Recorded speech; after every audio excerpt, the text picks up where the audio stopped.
Alice's Adventures in Wonderland by Lewis Carroll. Read aloud by Samantha Dunn. Chapter 9.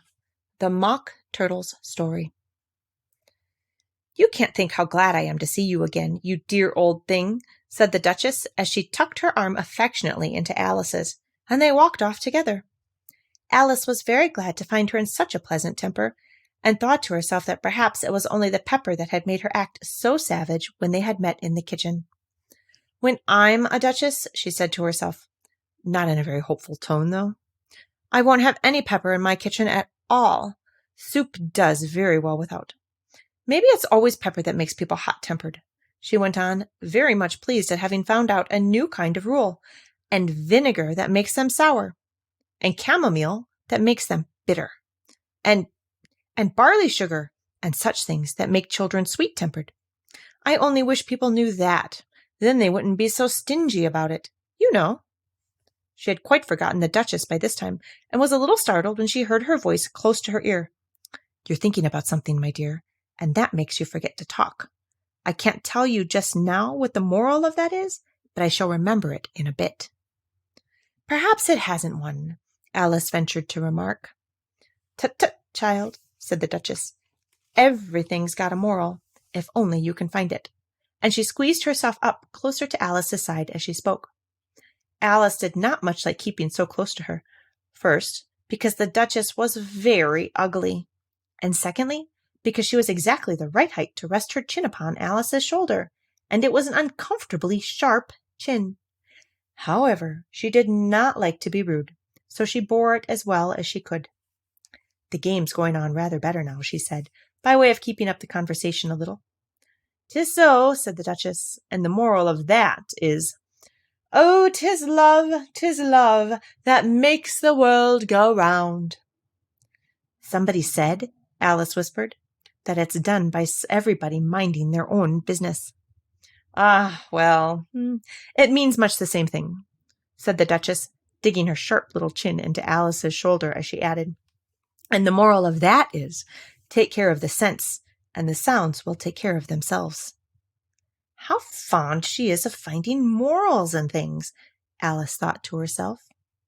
"I dare say you're wondering why I don't put my arm around your waist," the Duchess said after a pause. "The reason is that I am doubtful about the temper of your flamingo. Shall I try the experiment?"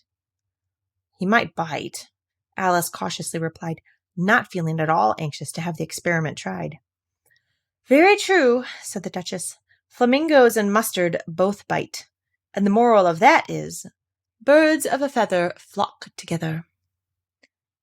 "Only mustard isn't a bird," Alice remarked.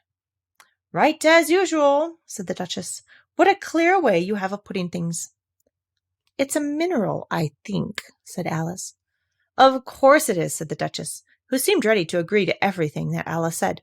"There's a large mustard mine near here, and the moral of that is, the more there is of mine, the less there is of yours."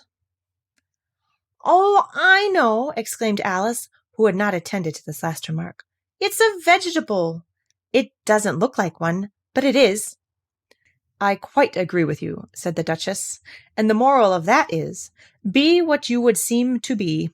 Or, if you'd like it put more simply, never imagine yourself not to be otherwise than what it might appear to others that what you were or might have been was not otherwise than what you have been would have appeared to them to be otherwise." "I think I should understand that better," Alice said very politely, "if I had it written down, but I can't quite follow it as you say it." "That's nothing to what I could say if I chose," the Duchess replied in a pleased tone. "Pray don't trouble yourself to say it any longer than that," said Alice. "Oh, don't talk about trouble," said the Duchess. "I make you a present of everything I've said as yet." A cheap sort of present, thought Alice. I'm glad they don't give birthday presents like that. But she did not venture to say it out loud. "Thinking again?" the Duchess asked, with another dig of her sharp little chin. "I've a right to think," said Alice sharply, for she was beginning to feel a little worried. "Just about as much right," said the Duchess, "as pigs have to fly, and the But here, to Alice's great surprise, the Duchess's voice died away, even in the middle of her favorite word, moral, and the arm that was linked into hers began to tremble. Alice looked up, and there stood the Queen in front of them, with her arms folded, frowning like a thunderstorm. "A fine day, Your Majesty," the Duchess began in a low, weak voice. "Now, I give you fair warning," shouted the Queen, stamping on the ground as she spoke. "Either you or your head must be off, and that in about half no time. Take your choice." The Duchess took her choice and was gone in a moment. "Let's go on with the game," the Queen said to Alice, and Alice was much too frightened to say a word, but slowly followed her back to the croquet ground. The other guests had taken advantage of the Queen's absence and were resting in the shade. However, the moment they saw her, they hurried back to the game, the Queen merely remarking that a moment's delay would cost them their lives. All the time they were playing, the Queen never left off quarreling with the other players and shouting, "Off with his head," or "Off with her head." Those whom she sentenced were taken into custody by the soldiers, who of course had to leave off being arches to do this, so that by the end of half an hour or so there were no arches left, and all the players, except the King, the Queen, and Alice, were in custody and under sentence of execution. Then the Queen left off, quite out of breath, and said to Alice, "Have you seen the mock turtle yet?" "No," said Alice. "I don't even know what a mock turtle is." "It's the thing mock turtle soup is made from," said the Queen. "I never saw one or heard of one," said Alice. "Come on, then," said the Queen, "and he shall tell you his history." As they walked off together, Alice heard the King say in a low voice to the company generally, "You are all pardoned." "Come, that's a good thing," she said to herself, for she had felt quite unhappy at the number of executions the Queen had ordered. They very soon came upon a griffin, lying fast asleep in the sun. If you don't know what a griffin is, look at the picture. "Up, lazy thing," said the Queen, "and take this young lady to see the mock turtle, and to hear his history. I must go back and see after some executions I have ordered." And she walked off, leaving Alice alone with the griffin. Alice did not quite like the look of the creature, but on the whole, she thought it would be quite as safe to stay with it as to go after that savage Queen. So she waited.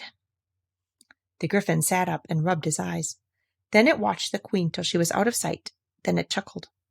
"What fun," said the griffin, half to itself, half to Alice. "What is the fun?" said Alice. "Why, she," said the griffin. "All her fancy that. They never executes nobody, you know. Come on." "Everybody says 'come on' here," thought Alice, as she went slowly after it. "I never was so ordered about in all my life. Never." They had not gone far before they saw the mock turtle in the distance, sitting sad and lonely on a little ledge of rock, and as they came nearer, Alice could hear him sighing as if his heart would break. She pitied him deeply. "What is his sorrow?" she asked the griffin, and the griffin answered, very nearly in the same words as before, "It's all his fancy that. He hasn't got no sorrow, you know. Come on." So they went up to the mock turtle, who looked at them with large eyes full of tears, but said nothing. "This here young lady," said the griffin, "she wants for to know your history, she do." "I'll tell it her," said the mock turtle in a deep, hollow tone. "Sit down, both of you, and don't speak a word till I've finished." So they sat down, and nobody spoke for some minutes. Alice thought to herself, "I don't see how he can ever finish if he doesn't begin." But she waited patiently. "Once," said the mock turtle at last, with a deep sigh, "I was a real turtle." These words were followed by a very long silence, broken only by an occasional exclamation of from the griffin, and the constant heavy sobbing of the mock turtle. Alice was very nearly getting up and saying, "Thank you, sir, for your interesting story," but she could not help thinking there must be more to come. So she sat still and said nothing. "When we were little," the mock turtle went on at last, more calmly, though still sobbing a little now and then, "we went to the school in the sea. The master was an old turtle. We used to call him Tortoise." Why did you call him Tortoise if he wasn't one? Alice asked. We called him Tortoise because he taught us, said the Mock Turtle angrily. Really, you are very dull. You ought to be ashamed of yourself for asking such a simple question, added the Gryphon. And then they both sat silent and looked at poor Alice, who felt ready to sink into the earth. At last the Gryphon said to the Mock Turtle, Drive on, old fellow! Don't be all day about it. And he went on in these words. Yes, we went to school in the sea, though you mayn't believe it. I never said I didn't, interrupted Alice. You did, said the Mock Turtle. Hold your tongue, added the Gryphon, before Alice could speak again. The Mock Turtle went on. We had the best of educations, in fact. We went to the school every day. I've been to a day school, too, said Alice. You needn't be so proud of all that. With extras? Asked the Mock Turtle a little anxiously. Yes, said Alice. We learned French and music. And washing? Said the Mock Turtle. Certainly not, said Alice indignantly. Ah, then yours wasn't a really good school, said the Mock Turtle in a tone of great relief. Now at ours they had at the end of the bill French, music, and washing. Extra. You couldn't have wanted it much, said Alice, living at the bottom of the sea.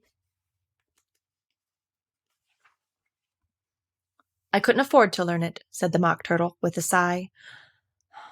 I only took the regular course. What was that? Inquired Alice. Reeling and writhing, of course, to begin with, the Mock Turtle replied, and then the different branches of arithmetic, ambition, distraction, uglification, and derision. I've never heard of uglification, Alice ventured to say. What is it? The Gryphon lifted up both his paws in surprise. What? Never heard of uglifying? It exclaimed. You know what to beautify is, I suppose. Yes, said Alice doubtfully. It means to make anything prettier. Well then, the Gryphon went on, if you don't know what to uglify is, you are a simpleton. Alice did not feel encouraged to ask any more questions about it, so she turned to the Mock Turtle and said, What else had you to learn? Well, there was mystery, the Mock Turtle replied, counting off the subjects on his flappers. Mystery, ancient and modern, with seaography, then drawing. The drawing master was an old congareel that used to come once a week. He taught us drawing, stretching, and fainting in coils. What was that like? Said Alice. Well, I can't show it you myself, the Mock Turtle said. I'm too stiff, and the Gryphon never learned it. Hadn't time, said the Gryphon. I went to the classics master, though. He was an old crab, he was. I never went to him, the Mock Turtle said with a sigh. He taught laughing and grief, they used to say. So he did, said the Gryphon, sighing in his turn. And both creatures hid their faces in their paws. And how many hours a day did you do lessons? Said Alice in a hurry to change the subject. 10 hours the first day, said the Mock Turtle, 9 the next, and so on. What a curious plan, exclaimed Alice. That's the reason they're called lessons, the Gryphon remarked, because they lessen from day to day. Well, this was quite a new idea to Alice, and she thought it over little before she made her next remark. Then the 11th day must have been a holiday. Of course it was, said the Mock Turtle. And how did you manage on the 12th? Alice went on eagerly. That's enough about lessons, the Gryphon interrupted in a very decided tone. Tell her something about the games now.